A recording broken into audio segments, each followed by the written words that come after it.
J'ai été passé maintes fois devant cette statue sans jamais m'arrêter, et il aura fallu qu'un joyeux plaisantin l'habille d'une cravate pour que la curiosité me pousse à m'en approcher et à la regarder de plus près.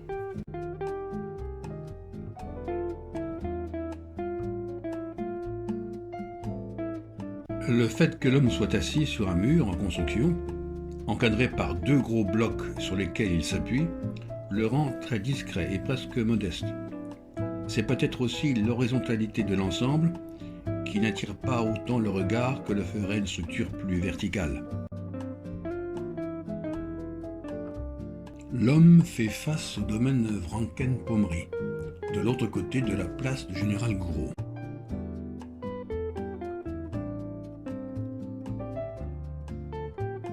En fait, notre homme ne regarde pas devant lui. Notre architecte rêve. Disons ce que Paul Landowski avait à l'esprit avant la création de son œuvre. J'ai imaginé un homme planté sur un plan de pierre et le gravant. Cet homme, je le prends dans un moment de repos.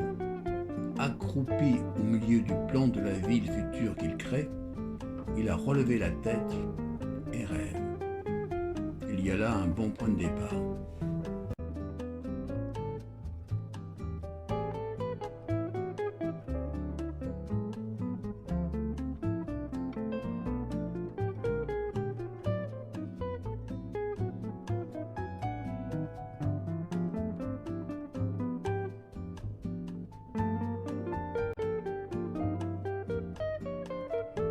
Ce qu'il faut savoir, c'est que Paul Landowski a connu une carrière extrêmement prolifique, en France et en Europe, et qu'il a acquis une notoriété mondiale avec le Christ rédempteur de Rio de Janeiro.